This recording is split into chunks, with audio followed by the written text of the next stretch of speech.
आज राज्याचे मुख्यमंत्री, उपमुख्यमंत्री, ओबीसी खात्याचे मंत्री, सर्व अधिकारी आणि ओबीसी समूहातील वेगवेगळ्या संघटनांचे प्रमुख पदाधिकारी, भटके विमुक्त भटक्या जमाती संघटनाचे प्रमुख अशी एक महत्त्वपूर्ण बैठक सह्याद्री अतिथीगृहामध्ये झाली।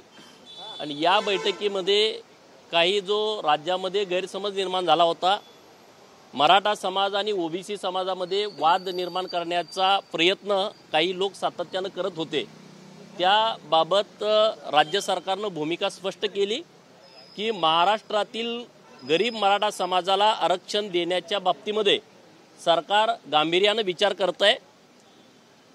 हे करत असताना महाराष्ट्रातील ओबीसी समाजाच्या आरक्षणाला कोणताही धक्का लागणार नाही किंवा महाराष्ट्रातील मराठा समाजाला सरसकट कुणबी सर्टिफिकेट दिली जाणार नाहीत, याच्या बाबतीमध्ये सरकारने स्पष्टता दिली।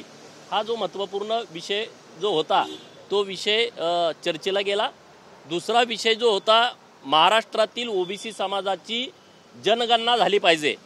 बिहार राज्याने जनगणना केली आणि त्यानंतर महाराष्ट्राने करावी अशी मागणी ओबीसी समाजाची आहे, तर त्या बाबतीमध्ये सुद्धा सरकार सकारात्मक आहे।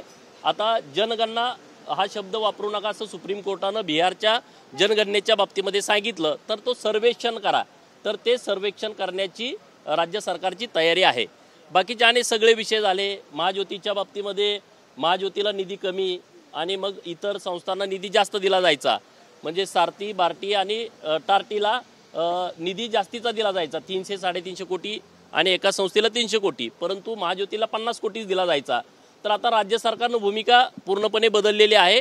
सरसकट सगळ्या संस्थांना एक समान निधी द्यायचा, परंतु ओबीसीची संख्या फार मोठी आहे। महाराष्ट्रामध्ये किमान 52% ओबीसी समाज आहे आणि आरक्षण त्यांना 27% आहे।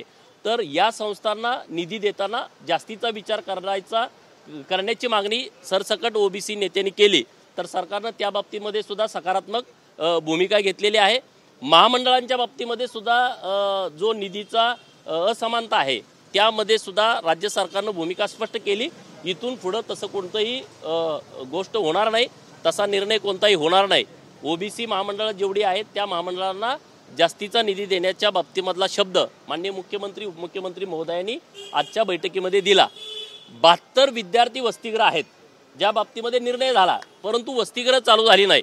त्यामध्ये 52 ठिकाणी आता जागा मिळालेल्या आहेत, 20 ठिकाणी जागा उपलब्ध व्हायच्या बाकी आहेत आणि राज्य सरकारने 40 कोटी रुपये निधी दिला, तर तिथलं साहित्य खरेदी करून ओबीसी विद्यार्थी आणि विद्यार्थिनी 36 विद्यार्थी आणि 36 विद्यार्थीसाठीची वसतिगृह ही तात्काळ चालू करण्यात येतील अशा बाबतीत पण चर्चा झाली आणि तो 40 कोटी निधी तात्काळ उपलब्ध करून देण्याच्या बाबतीत राज्य सरकारनं या ओबीसी मंत्रालयाला सूचना दिलेल्या आहेत।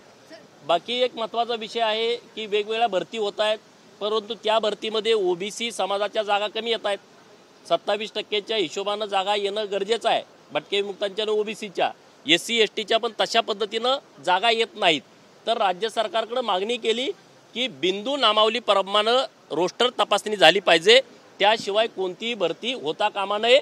राज्य सरकारनं त्याही सूचना त्या अधिकाऱ्यांना दिलेल्या आहेत की बिंदू नामावलीप्रमाणे रोस्टर तपासणी करा प्रत्येक विभागाची आणि मग भरती करा। छगन भुजबळ आणि अजित पवार यांच्यामध्ये खडाजंगी झाल्याचं छगन भुजबळ यांनी एक आकडेवारी जाहीर केली आणि अजित पवार यांनी ती आकडेवारी खोडून काढली असं माहिती मिळते, नक्की काय झालं बैठकीमध्ये? बघा, त्या विषयामध्ये माननीय छगन भुजबळ साहेबांनी काही आकडेवारी मांडलेली आहे। मुख्य सचिवांना उपमुख्यमंत्र्यांनी विचारलं की अशी आकडेवारी आपल्याकडे आहे का, तर त्या बाबतीमध्ये सुद्धा सविस्तर जी छगन भुजबळ साहेबांनी माहिती दिली त्या बाबतीत सुद्धा राज्य सरकारनं भूमिका घेतलेली आहे की आपण ती माहिती घेऊ। जर काही बॅकलॉग ओबीसींचा राहिला असेल कर्मचारी अधिकाऱ्यांच्या बाबतीमध्ये, तो सुद्धा भरून काढण्याची सरकारची तयारी आहे।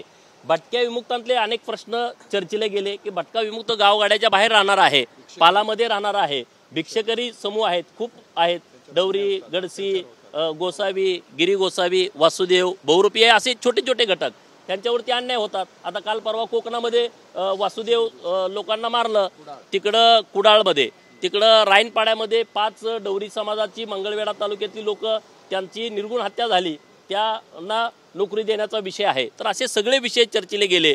हे जे छोटे छोटे समाज आहेत त्यांच्यासाठी एक वेगळं महामंडळ असावं, भिक्षेकरी समाजाच्यासाठी एक वेगळं महामंडळ असावं अशी मागणी सुद्धा या बैठकीमध्ये लावून धरलेली आहे आणि निश्चितपणे सरकार या बाबतीमध्ये सकारात्मक आहे.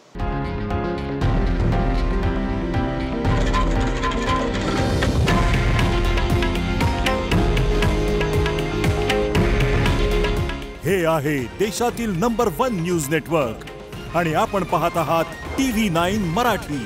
काळजी तुमची, हित महाराष्ट्राचं.